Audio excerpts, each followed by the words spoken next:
Assalamualaikum warahmatullahi wabarakatuh. Nama saya Lalitia Nindita Sahenda, SPD MT, dosen program studi D3 Teknik Komputer, jurusan Teknologi Informasi, Politeknik Negeri Jember. Video ini merupakan pernyataan diri dosen dalam unjuk kerja Tridharma Perguruan Tinggi bidang pengajaran.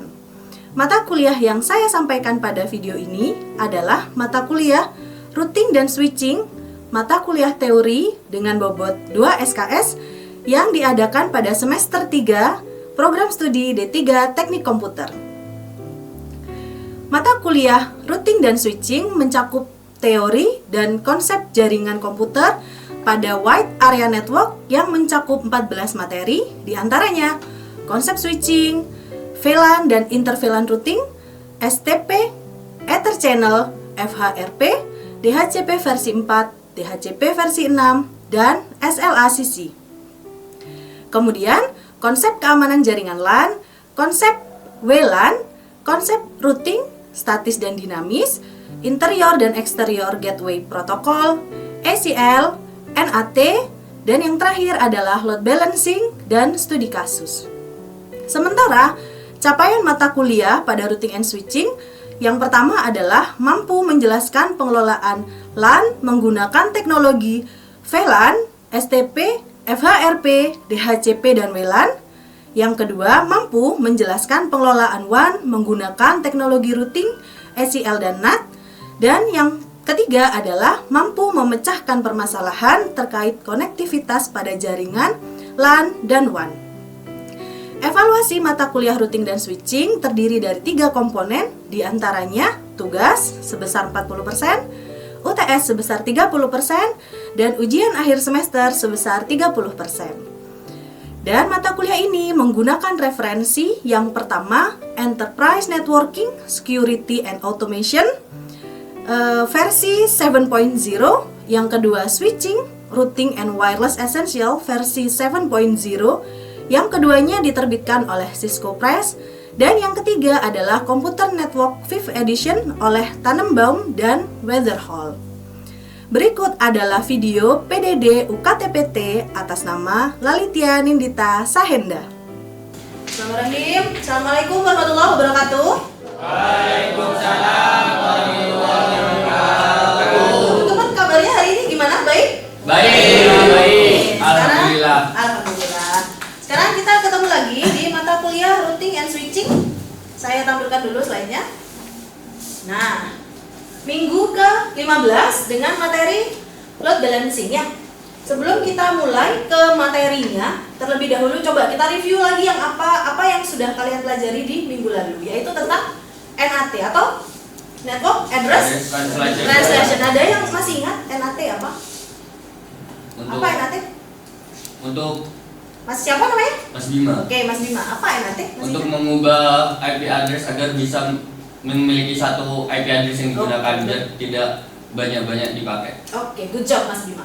Jadi tugasnya NAT itu simpelnya adalah untuk menghemat IP address biar tidak semua gadget terdaftar di IP address. Karena seperti yang kita tahu, kalau IP versi 4 itu jumlahnya sangat terbatas sekali, benar. Nah, sekarang kita lanjut ya. Nah, sekarang minggu ke-15 yang akan kita bahas adalah materi yang terakhir, yaitu load balancing dan studi kasusnya. Itu yang akan kita bahas hari ini. Kalau kalian masih ingat di awal semester yang sudah diceritakan, capaian mata kuliah dari routing dan switching adalah yang pertama, mampu menjelaskan pengelolaan LAN menggunakan VLAN, STP, FHRP, DHCP, dan WLAN. Kemudian yang kedua, menjelaskan pengelolaan WAN menggunakan routing ACL serta NAT. Nah, materi yang akan kita bahas hari ini, load balancing, adalah masuk ke yang ketiga, mampu memecahkan permasalahan terkait konektivitas pada jaringan LAN dan WAN. Oke, sekarang kita masuk ke load balancing. Nah, ini adalah ilustrasi ini dari load balancing. Kalau kalian lihat sekarang ada timbangan ya, dengan berbagai macam buah yang sedang ada di atas timbangan. Kira-kira ada yang mau berpendapat nggak dari istilahnya load balancing dan dari ilustrasi yang ada di slide? Ada yang mau berpendapat? Silakan angkat tangan. Oke. Mas, namanya? Sabil. Oke, Mas Abil, apa? Kalau dilihat dari visualnya mungkin kayak membagi beban kerja gitu. Nah, membagi beban kerja, kata Mas Abil. Kalau yang lain mungkin ada yang mau berpendapat yang serupa atau beda dengan pendapat dari Mas Abil? Load balancing. Ilustrasinya timbangan dengan junk food dan buah-buahan gitu ya. Ada yang mau berpendapat? Gak ada? Gak ada? Kalau nggak ada, kita lanjut ke slide berikutnya. Nah, apa sih load balancing? Itu kan ya. Definisinya adalah, kalian bisa baca di slide-nya. Pada dasarnya adalah proses mendistribusikan beban kerja. Kalau istilah Mas Abil tadi apa Mas? Membagi beban, gitu kan ya? Ya. Hanya saja yang menjadi permasalahan apa yang dibagi, beban yang seperti apa yang dibagi, dan bagaimana cara membaginya, gitu kan ya? Itu yang akan kita pelajari di kuliah hari ini. Nah, yang didistribusikan adalah beban kerja seperti lalu lintas jaringan, traffic, atau permintaan pengguna ke beberapa server atau sumber daya lain seperti CPU, hard drive, atau bandwidth. Nah, load balancing ini bisa ada di 4 layer. Masih ingat OSI 7 layer? Masih? Insya Allah masih. Masih, oke, good. Yang pertama di layer 2 yaitu data link layer, kemudian di layer 3 network layer, di layer 4 ada transport layer, dan di layer 7 application layer. Oke. Yang akan kita bahas adalah yang ada di layer 3 yaitu network layer. Di network layer ini tugasnya dia ngapain? Routing atau peruteran. Ya. Di layer 3 ini berfokus pada pendistribusian lalu lintas IP antar beberapa rute atau jalur, atau yang biasa kalian sebut dengan routing path, yang umumnya digunakan untuk optimasi. Itu kata kuncinya. Optimasi koneksi antar jaringan atau koneksi internet multi ISP. Nah, ada kata-kata yang perlu digarisbawahi, sudah saya bold di slide. Optimasi koneksi atau koneksi internet ya, multi ISP. Apa artinya multi ISP? Multi ISP. Apa Mas?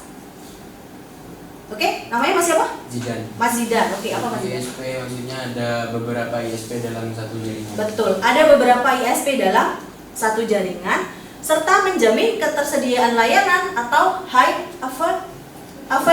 availability. Mengapa penting?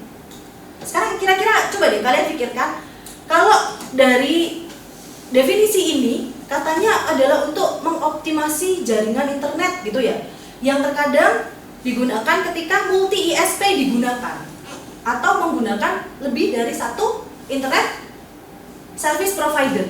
Kenapa kok penting sih harus dioptimalisasi? Ada yang mau berpendapat? Oke, Mas Bima? Mungkin agar koneksi jaringan perangkat-perangkat lain tidak bertabrakan. Koneksi jaringan antar perangkat tidak bertabrakan. Terima kasih Mas Bima pendapatnya. Ada yang lain yang mau berpendapat? Oke, Mas Zidan lagi?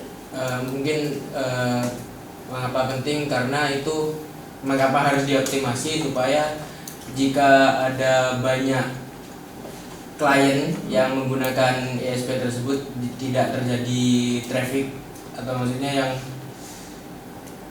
apa? Ketersediaan high availability, yang maksudnya biar tidak sibuk jaringannya. Biar tidak sibuk. Tadi kalau kata Mas Bima keywordnya sepertinya tidak bertabrakan, betul ya Mas Bima ya? Kalau kata Mas Zidan tidak sibuk. Nah, dua-duanya sama benarnya. Jadi kalau dari satu kalimat di sini kan sudah disebutkan bahwa high availability. Biar apa? Biar ketersediaan jaringan itu tinggi. Maksudnya gimana? Jaringannya nggak cuma tersedia, oh ada koneksi, nggak cuma gitu aja, tetapi tidak nge-lag, ya kan? Nggak bertabrakan, terus nggak putus koneksinya. Maka disitulah si load balancing ini berperan.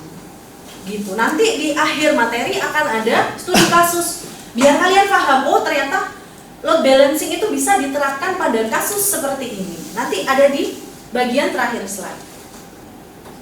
SMP adalah, ada yang mau berpendapat? Belum ada? Oke, Mas Bima. Kalau menurut saya itu penggunaan jalur yang lebih dari satu atau mungkin banyak jalur jika mungkin salah satu jalur rusak, pengiriman ketersediaan jaringan itu dapat tetap terjaga, Bu.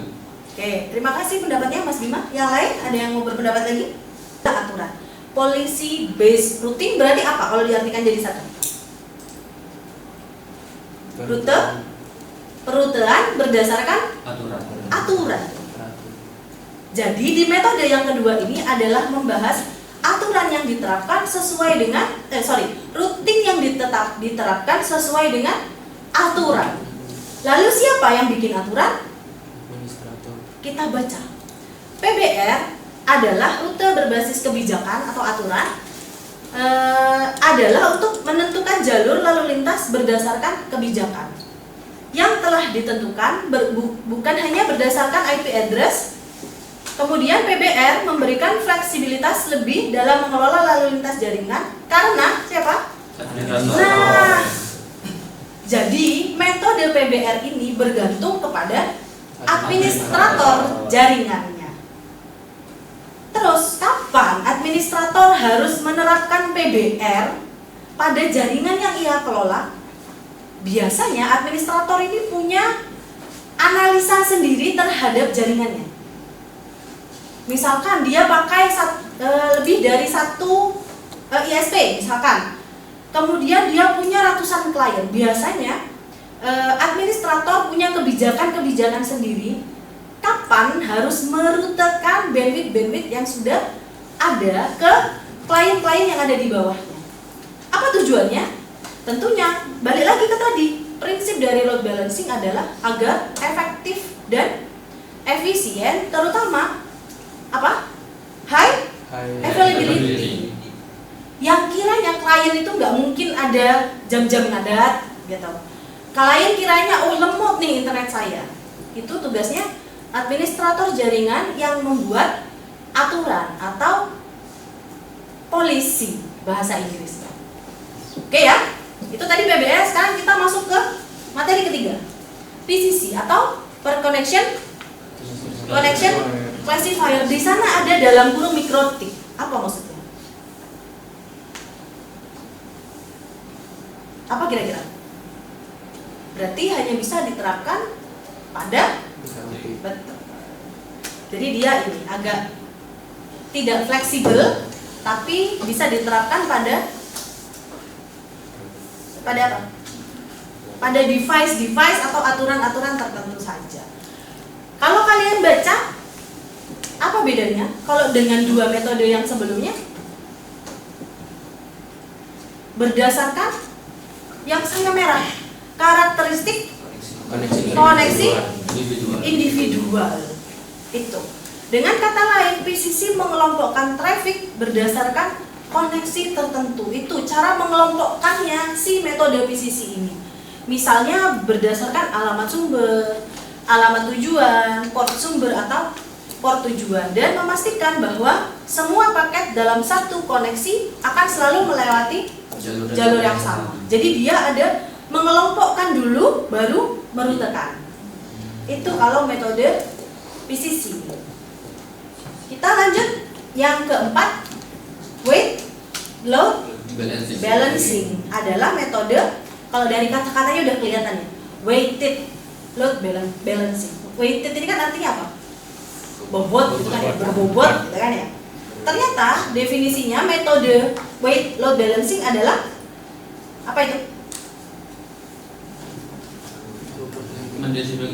Mendistribusi ke beberapa server sesuai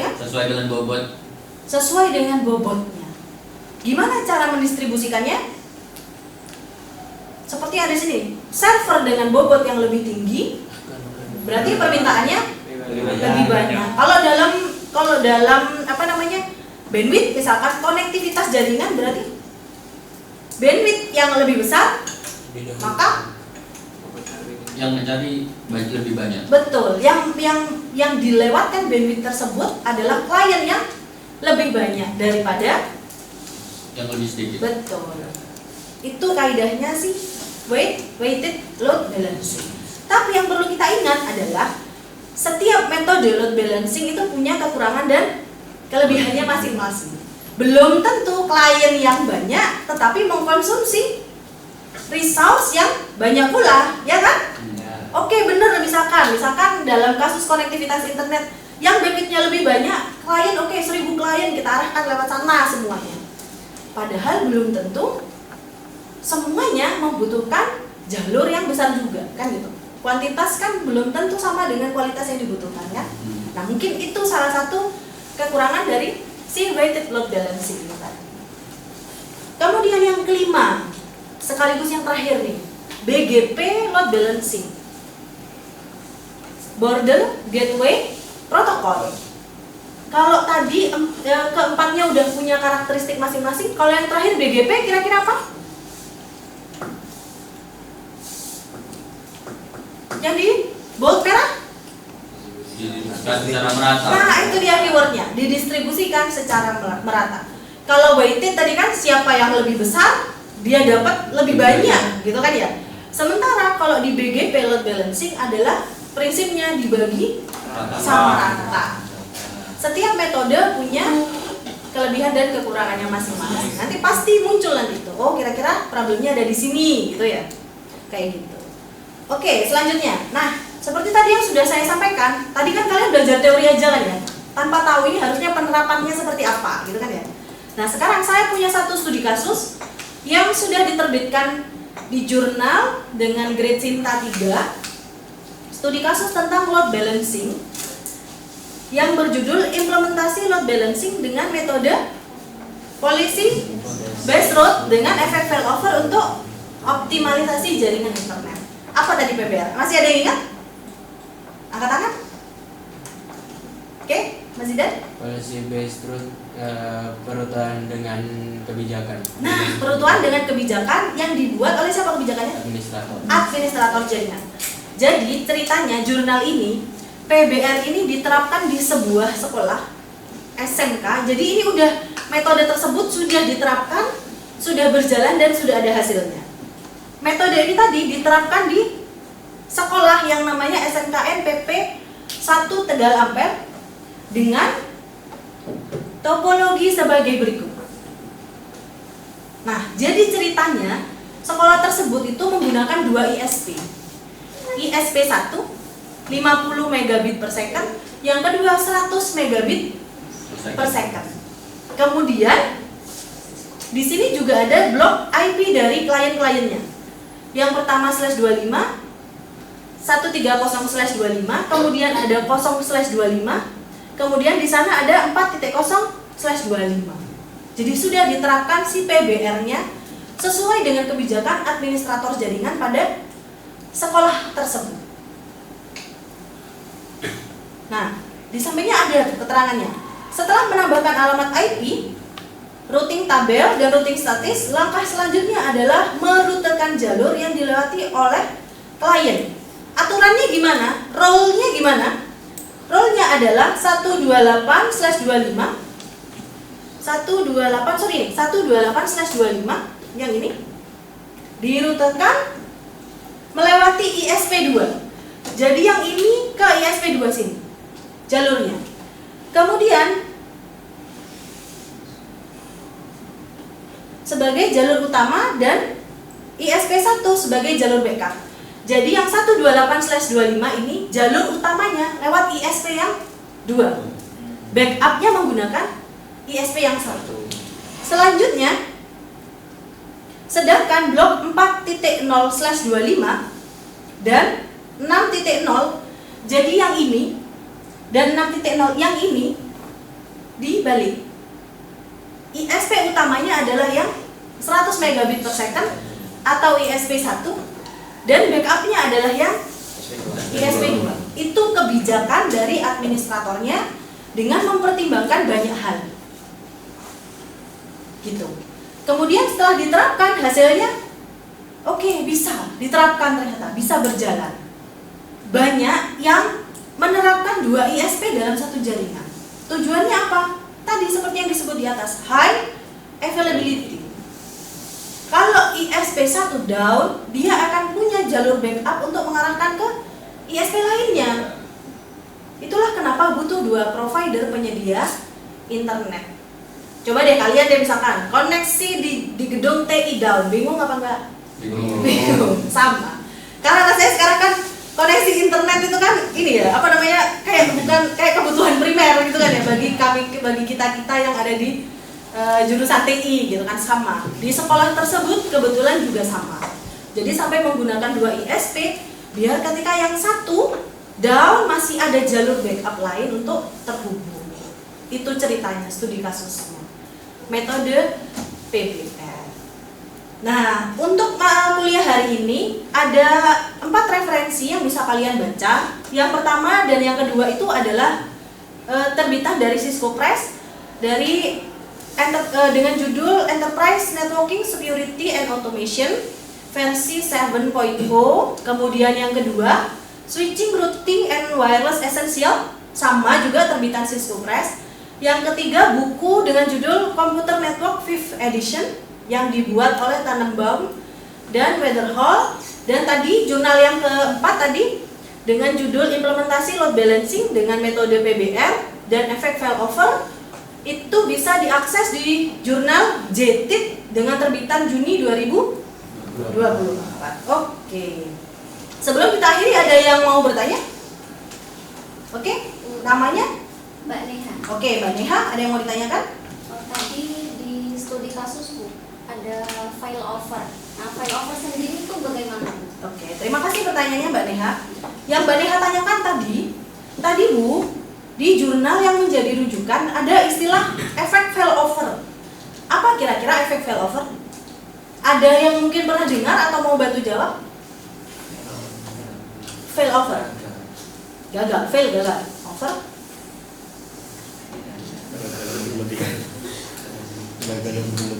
Mbak Ani boleh bantu jawab. Sama Mbak Neila boleh. Ada yang tahu? Oke, Mas Nabil.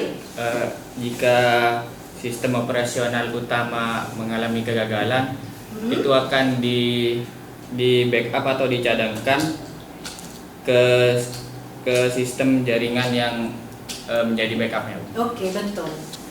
Selanjutnya kita kuis. Kita kuis ya. Sekarang semuanya silakan HP-nya dikeluarkan yang ada koneksi internetnya. Kita kuis. Kemudian buka browsernya. Sudah dibuka browsernya? Sudah. Oke, dibuka dulu browsernya. Kalau browsernya sudah dibuka? Sudah dibuka ya? Sudah. Nah, sekarang diakses kahoot, kahoot.it, bukan .id, .it. Bisa diakses?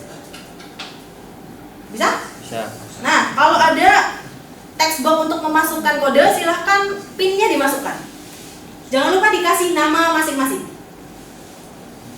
Kita tunggu siapa duluan yang join. Ayo Mbak Neha, Mbak Neila join juga nggak apa-apa. Ada internet? Mar, Nabil. Mar ini siapa Mar? Oke, Bima Putra, Viko, Abil. Yuk, ada lagi? Tria, Mbak Lina, Amri, Rizky. Ada lagi? Oke, Mas Aidil. 1, 2, 3, 4. Oke, sudah semua join? Oke, sudah semua ya? Kita start dari sekarang. Yuk, silakan dijawab pertanyaannya. Semakin cepat, skornya semakin tinggi. Nah, jadi bukan cuma betul, tapi tepat dan cepat. Oke, gaskan. Pertanyaan pertama. Load balancing adalah. Nah, ini opsinya. Silakan dipilih di HP-nya yang sesuai dengan jawabannya.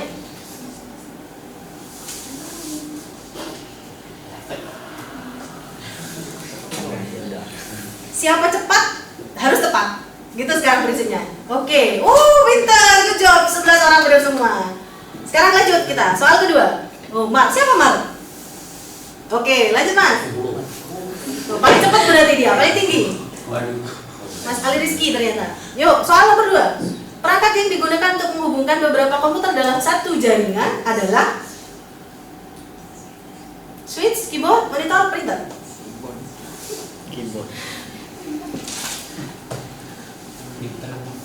Sudah diklik semua? Monitor kayaknya.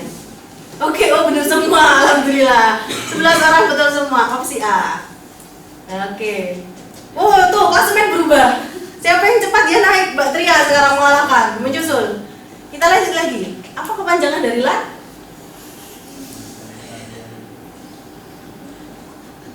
Yang nggak bisa jawab, TA-nya nggak lulus. Nanti direvisi nilainya. LAN, apa kepanjangan dari LAN? Oh, ada satu yang kepleset, Pas mau ngeklik kepleset warna merah. Oke, Mbak Tria masih paling cepat. Mas Bima menyusul tuh. Keras 100 koin. Ayo lagi. Selanjutnya, contoh jaringan LAN atau local area network biasanya terdapat di antar kota, antar negara, antar planet, sekolah atau kantor. Kayaknya antar planet kayaknya. Oh, ada satu lagi yang kepleset. Ada satu lagi yang kepleset. Oke. Wah, ya Mas Viko sekarang. Oh, berarti bener selesai TA-nya berarti.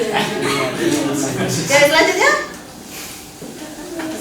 PBR adalah kepanjangan dari, PBR yang masih ingat studi kasus yang diangkat ketika ini jurnal tadi.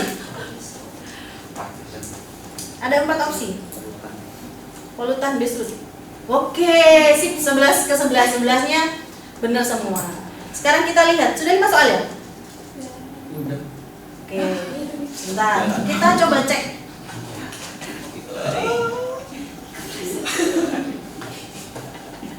Bentar ya. Kita lihat siapa juaranya.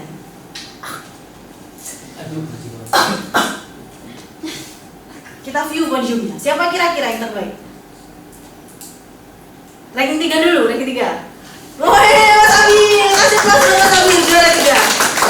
Kemudian Mas Bima Putra, nomor 1. Siapa nomor 1? Tepuk tangan untuk Mas Viko ranking 1. Oke, sip. Tidak hanya tepat tapi juga harus cepat ya. Ini runner up-nya nih. Mar, berarti Mas Ali Rizky ya? Oke, terus satunya siapa tadi? Nabil. Oke, sip. Ya, oke, itu tadi kuisnya. Alhamdulillah.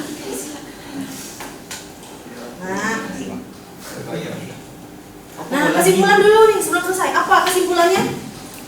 Load balancing adalah pendistribusian beban kerja dengan 5 metode yang sudah kita bahas sebelumnya, gitu ya. Kemudian untuk apa load balancing?